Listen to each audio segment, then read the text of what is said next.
ہم آج کے زمانے کی اگر بات کریں تو اس وقت اگرچہ دنیا کے اندر بہت عریانی عام ہو رہی ہے، فحاشی عام ہوتی جا رہی ہے، مگر ایسے بھی لوگ ہیں آج کے زمانے میں بھی جو نیکی تقوی کی زندگی گزارتے ہیں۔ اگر یہ قدسی روحیں نہ ہوتی تو شاید اللہ تعالیٰ دنیا کی بساط کو لپیٹ دیتے۔ ہم اپنے بعض قریبی لوگوں کے حال احوال دیکھتے ہیں تو حیرانی ہوتی ہے کہ ایفرٹس کرنے والے کیسی کیسی ایفرٹس کرتے ہیں۔ ہمارے قریبی ساتھی ہیں، انہوں نے شکاگو سے میڈیکل سائنسز میں ڈگری حاصل کی، مجھے فون کیا کہ جی میں چاہتا ہوں کہ میں دین پڑھوں اور دین کو بھی اپنے ساتھ لے کے چلوں۔ ہم نے کہا بہت اچھا، اس کے لیے آپ کو تقریباً 3-4 سال ٹائم فارغ کرنا پڑے گا۔ انہوں نے اپنے ڈین سے بات کی، اس کو کہا کہ جی یہ میرا ریکارڈ ہے اب تک کا اور میں چاہتا ہوں کہ میں ریسرچ ورک کروں۔ ڈین نے پوچھا کیسا؟ اس نے کہا کہ دیکھیں مسلمانوں کے پیغمبر اسلام نے اپنی گفتگو میں یعنی احادیث میں کچھ سائنس کے عنوانات پہ بھی گفتگو کی ہے، میں ان پہ اوپر ریسرچ کرنا چاہتا ہوں کہ اب موسٹ ماڈرن سائنس کا زمانہ ہے تو ان کی باتوں میں جو سائنس سے متعلق باتیں تھیں ان کا انالیسس کرنا چاہتا ہوں۔ اس نے کہا بہت اچھا۔ چنانچہ ڈین نے کہا کہ آپ کو ہم 4 سال کے لیے فارغ کر دیتے ہیں اور آپ 4 سال کے بعد جب آئیں گے تو یہیں سے آپ آگے اپنا کام سٹارٹ کر سکیں گے۔ جب ان کو 4 سال کا وقت مل گیا تو انہوں نے مجھے کہا کہ جی اب میں کیا کروں؟ میں نے کہا جی آپ جو ہے نا آئیں، ہم آپ کو 8 سال کا کورس 4 سال میں کروانے کی کوشش کرتے ہیں۔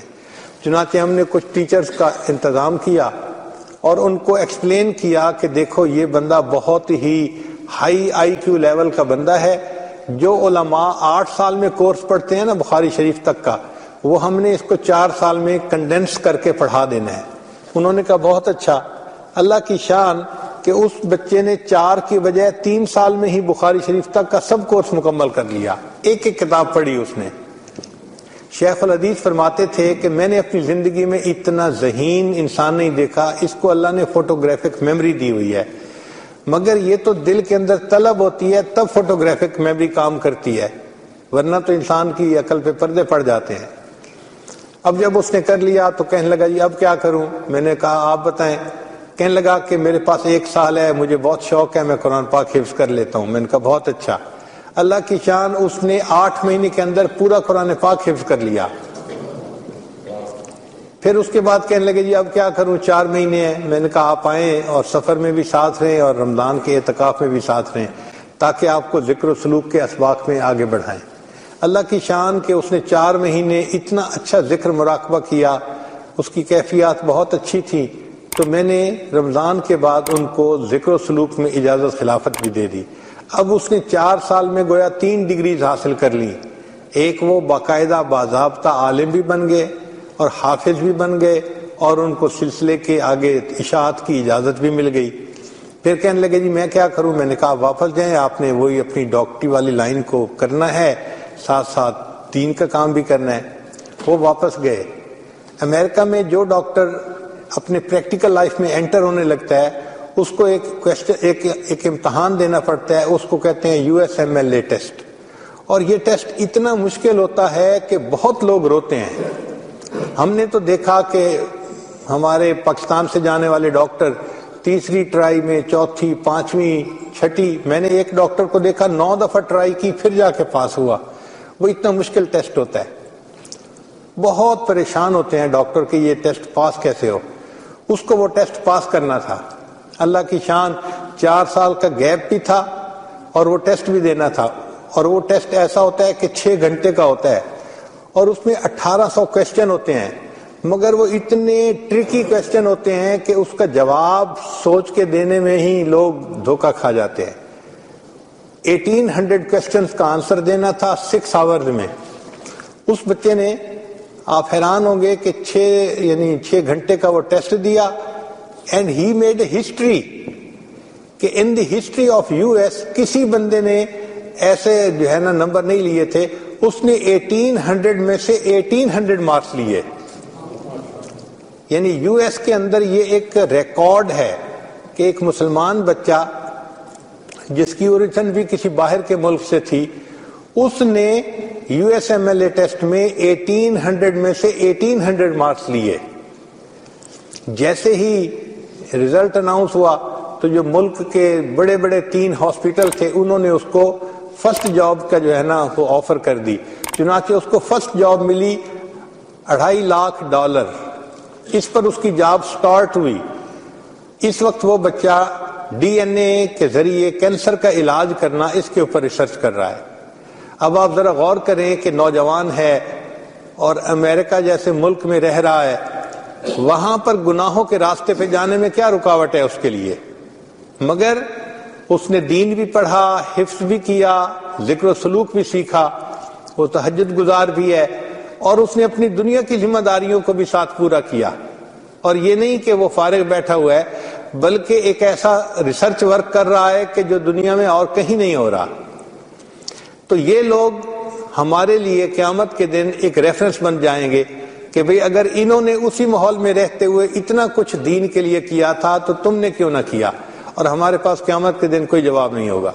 یہ ذہن میں رکھیے گا کہ اگر قیامت کے دن ایک مزدور جائے گا نا تو اللہ تعالیٰ پوچھیں گے تم نے دین کے لیے کیا کیا؟ وہ کہے گا یا اللہ 6 بچے تھے اور 200 دینار جو ہے وہ میری ماہانہ تنخواہ تھی، تو میں تو سارا دن مزدور تھا، چیزیں اٹھا کے وہاں رکھتا تھا اور مشکل سے میں بچوں کے لیے اتنا کما کے لاتا تھا اور تھکا ہوا ہوتا تھا، رات کو سو جاتا تھا۔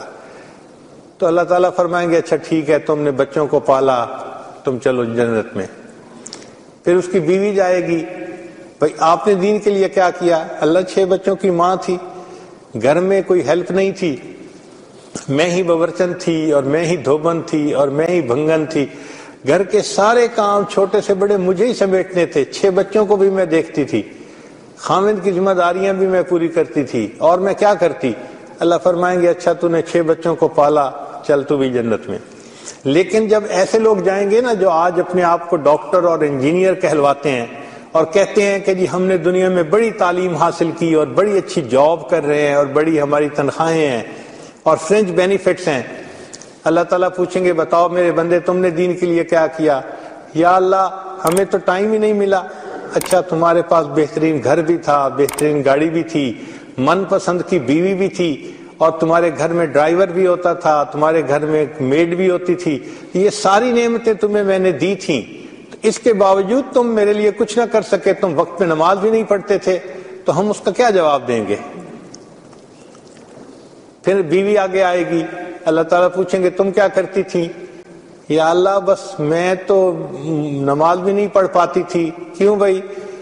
میرے جی 3 بچے تھے۔ اللہ تعالیٰ فرمائیں گے تمہارے خاوند کی تنخواہ اتنی تھی اور تمہارے گھر میں ہر فیسلٹی تھی، اور گھر میں تمہارے کچن میں الگ ہیلپ تھی اور صفائی کے لیے میڈ الگ ہوتی تھی، کپڑے دھونے کے لیے الگ ہوتی تھی، اب اتنی آسائشوں کے باوجود کیا تمہیں فرض نماز پڑھنے کی بھی فرصت نہیں ملتی تھی؟ اور تم نے تو یونیورسٹی میں ماشاءاللہ ماسٹر بھی کر لیا تھا اور گریجویشن بھی کر لی تھی، اگر تم کمپیوٹر سائنسز پڑھ سکتی تھی تو کیا تم نے قرآن پاک کا ترجمہ پڑھا؟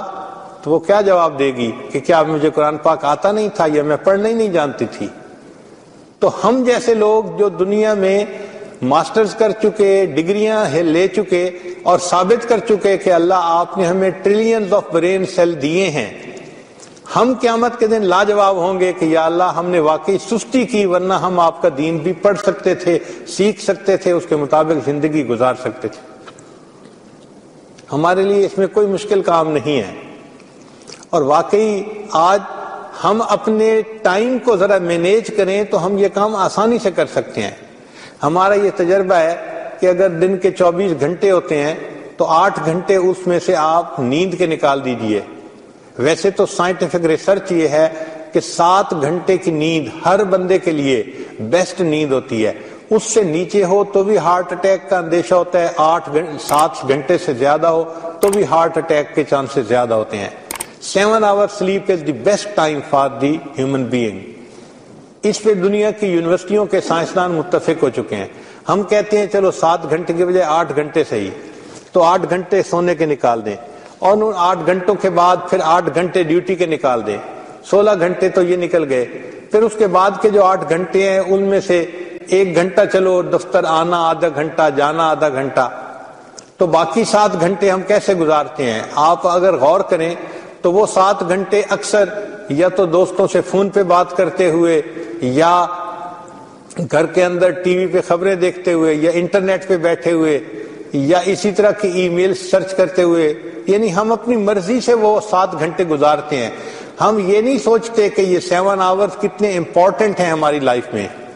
اگر ہم ان کو فضول گزارنا چھوڑ دیں اور اسی میں 2-3 گھنٹے ہم ڈیلی نکال کے کسی عالم سے رابطہ کر لیں اور ان سے ہم اپنے گھر میں ہی پڑھنا شروع کر دیں، آسانی سے ہم دین بھی پڑھ سکتے ہیں اور آسانی سے ہم عبادت کے لیے بھی وقت نکال سکتے ہیں۔ ہمارے قریبی تعلق والے دوست ہیں، وہ ڈاکٹر ہیں، میڈیکل ڈاکٹر۔ امریکہ میں وہ ایک یونیورسٹی میں ہیڈ آف ڈپارٹمنٹ تھے۔ امریکہ میں یونیورسٹی میں ہیڈ آف ڈپارٹمنٹ ہونا یہ کوئی معمولی بات نہیں ہے، اور وہ بھی کسی کا بیرون ملک سے جا کے، مگر وہ بہت ٹیلنٹڈ آدمی ہے۔ تو اللہ کی شان کہ ان کو حکومت نے گھر کے ساتھ $2 ملین لگا کر لیبارٹری بنا کے دی تھی ان کی پرسنل ریسرچ کے لیے۔ بہت ہی ذہین انسان ہے۔ وہ مجھے بتانے لگے کہ میں کڈنی ٹرانسپلانٹ کرتا ہوں اور بسا اوقات مجھے 9 گھنٹے بھی لگ جاتے ہیں کڈنی ٹرانسپلانٹ میں، 9 آورز، اور مجھے 9 آورز بہت زیادہ توجہ سے کام کرنا پڑتا ہے۔ اور کہنے لگے کہ آج تک میری زندگی میں میری نماز کبھی قضا نہیں ہوئی۔ میں نے پوچھا کہ 9 گھنٹے آپریشن کے دوران کیا کرتے ہیں؟ کہنے لگے جی اس دوران بھی نماز پڑھتا ہوں۔ کیسے؟ کہنے لگے میں ہر وقت باوضو سے رہنے کی کوشش کرتا ہوں، تو جب میرا نماز کا وقت ہوتا ہے میں اس کو ایک ایسے پوائنٹ پہ پہنچا دیتا ہوں کہ میں اپنے باقی لوگ جو ہوتے ہیں ان کو کہتا ہوں کہ آپ یہ کرو، آپ یہ کرو، and I will join you, اور میں وہیں سے باہر نکلتا ہوں اور میرے گلوز جو ہوتے ہیں ان کو اتار کے، اور آپریشن تھیٹر کے اندر ہی کپڑا بچھا ہوا ہوتا ہے، میں اس کے اوپر 2 رکعت پڑھ کے پھر دوبارہ اپنے ہینڈ واش کر کے گلوز پہن کے آتا ہوں اور پھر آپریشن شروع کر دیتا ہوں۔ تو اگر ایک سرجن 9 گھنٹے کے آپریشن کے دوران اپنی نماز قضا نہیں ہونے دیتا، تو ہم لوگ اگر اپنے گھر میں ایئر کنڈیشن کمروں میں صوفوں پہ آرام سے بیٹھے چائے پی رہے ہوتے ہیں اور نمازیں قضا ہو جاتی ہیں، تو ہم قیامت کے دن کیا جواب دیں گے؟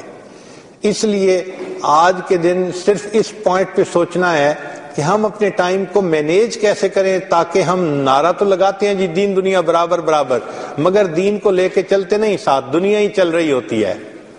دنیا میں کوئی کام ہوتا ہے تو ہم راتوں کو بھی جاگ لیتے ہیں، ہم سفر بھی کر لیتے ہیں، ہم کھانا بھی چھوڑ دیتے ہیں، ہر کام کو ہم اچھے طریقے سے کر کے دکھا دیتے ہیں، ہر اسائنمنٹ کو پورا کر دیتے ہیں، لیکن جہاں دین کا معاملہ ہوتا ہے وہاں ہم بیمار بھی بن جاتے ہیں، لاغر بھی ہو جاتے ہیں، کمزور بھی بن جاتے ہیں، ہم تو یہ بھی نہیں کر سکتے، یہ بھی نہیں کر سکتے۔ ایسے نظر آتا ہے کہ ہم دین کو واقعی اگنور کرتے ہیں اور اس کو ضروری نہیں سمجھ رہے ہوتے، حالانکہ قیامت کے دن اللہ رب العزت کے سامنے پیشی ہوگی تو اللہ تعالیٰ ہم سے پوچھیں گے کہ بتاؤ تم نے دنیا میں میرے لیے کیا وقت گزارا، دین کے لیے کیا کیا۔ تو آج اس بات کو سوچنے کی ضرورت ہے کہ ہم اپنی زندگی کے اوقات کو اس طرح سے مینیج کریں کہ ہم اپنی زندگی میں جو حقوق العباد ہیں وہ بھی پورے کریں اور جو حقوق اللہ ہیں ان کو بھی پورا کریں۔ اچھا انسان وہی ہے کہ جو حقوق اللہ اور حقوق العباد دونوں کو پورا کر کے زندگی گزارے، ورنہ دنیا کے اندر تو ہم بڑی ڈسٹنکشن لے کے پاس ہونے والے لوگ ہیں، اور قیامت کے دن اگر ہمیں کھڑا کیا گیا کہ تم نے تو یہ بھی نہ کیا، یہ بھی نہ کیا، یہ بھی نہ کیا، تو پھر قیامت کے دن کی ذلت سے بڑی ذلت تو کوئی نہیں ہو سکتی۔ اهدنا الصراط المستقیم، ہم کو سیدھے رستے چلا